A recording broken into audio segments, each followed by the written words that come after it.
आज हम समझेंगे जीएसटी में अपील कैसे फाइल की जाती है।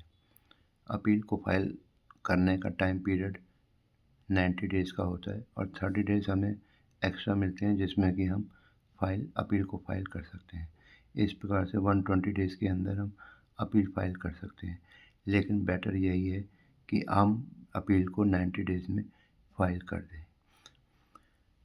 फाइल करने के लिए सबसे पहले हमें जिसकी हम अपील फाइल कर रहे हैं उसके जीएसटी में लॉगिन पोर्टल पर लॉगिन करना पड़ेगा और हम माई एप्लीकेशन वाले उस कॉलम उसमें आकर माई एप्लीकेशन में आकर न्यू एप्लीकेशन को सेलेक्ट करेंगे। न्यू एप्लीकेशन को सेलेक्ट करने के बाद वो हमसे ये पूछेगा कि ये अपील कौन सी है, तो हम वहाँ पर सेलेक्ट करेंगे कि अपील टू अपील अथॉरिटी और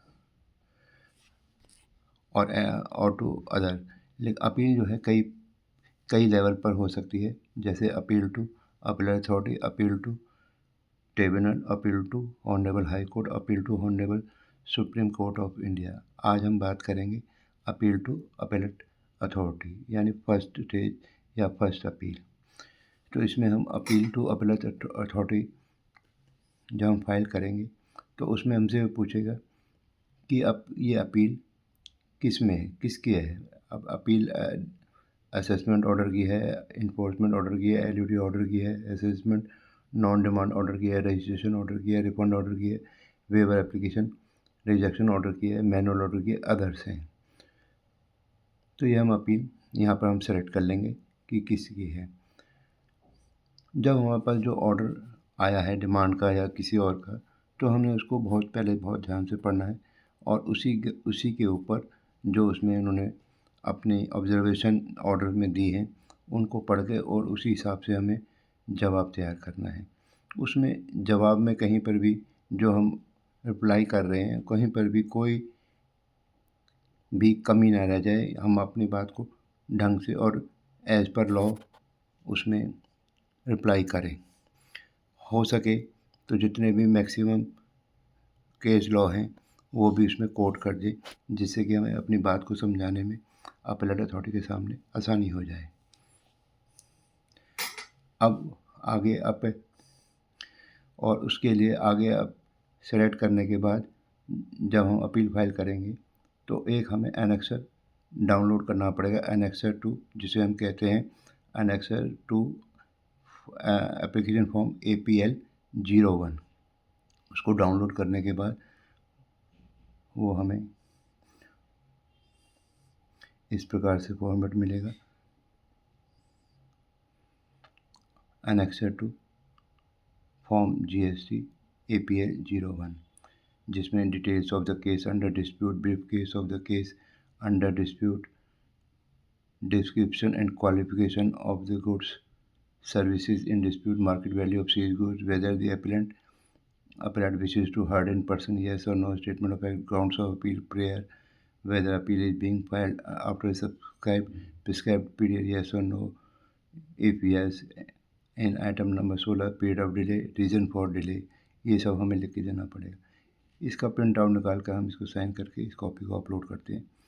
इसको फिर इसमें एक ये भी है कि category of the case under dispute, उसमें हम एक ड्रैग करेंगे, उसमें कई ये कारण है, ये हम इसको लिखेंगे कि ये क्या केस हैं, जैसे ये इसमें लिस्ट में दिए हुए हैं।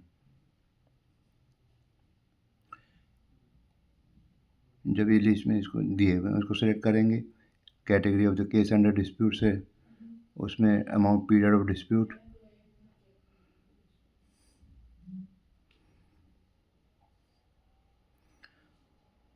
हम यहाँ पर annexure to GST APL form 01 upload कर देंगे। उसके बाद हमने जो अपनी ये पीरियड ऑफ डिस्प्यूट हो जाएगा, अब एनेक्सर अपलोड हो जाएंगे, फिर हम इसको सपोर्टिंग डॉक्यूमेंट्स को हम अपलोड करेंगे।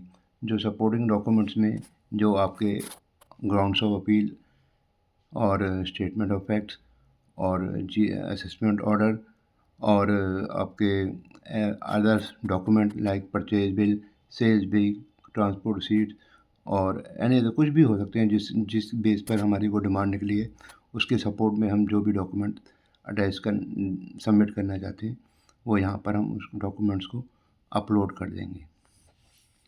उसके बाद आता है बात कि हम किस डिमांड के अगेंस्ट में डिस्प्यूट कर रहे हैं, किसको एडमिट कर रहे हैं। जिसको एडमिट कर रहे हैं उसको हम एडमिट करने के बाद उसका जो टैक्स बनता है विद इंटरेस्ट विद पेनल्टी जो भी हो वो हम जमा कर देंगे। और जिस अमाउंट को हम डिस्प्यूट में जा रहे हैं उसमें हमें पहले अपील फाइल करने के लिए प्री डिपॉजिट के रूप में 10% जमा करना पड़ेगा।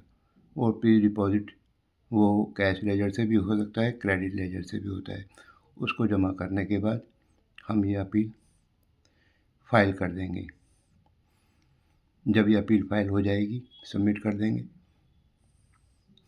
जब ये अपील फाइल हो जाएगी सबमिट हो जाएगी तो उसका फॉर्म AP जो सबमिट होने के बाद एक हमें एक टेम्परेरी रेफरेंस नंबर मिलेगा। अपील आपने सबमिट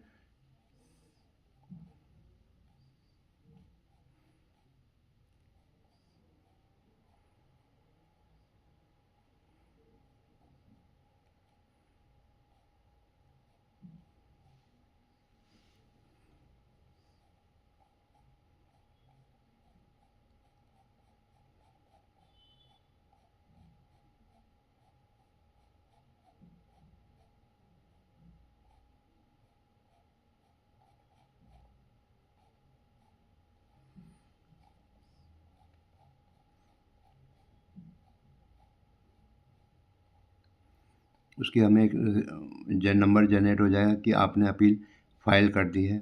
और उस फॉर्म को उसका जो सबमिट करने के बाद एक फॉर्म जनरेट होगा। उस फॉर्म को और सपोर्टिंग डॉक्यूमेंट्स के साथ हम उसको अटैच करके विद इन टाइम अलाउड हम अपीलेट अथॉरिटी के पास सबमिट कर देंगे। और जब वो डॉक्यूमेंट्स जमा हो जाएंगे तो हमारे एक तरह से ये हो गया कि अपील फाइल हो गई।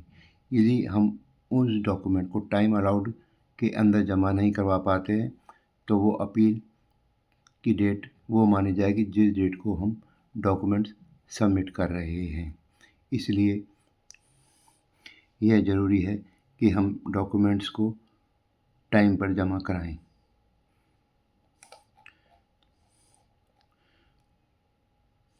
और डॉक्यूमेंट जमा करने के बाद हमारे अपील फाइल हो जाएगी।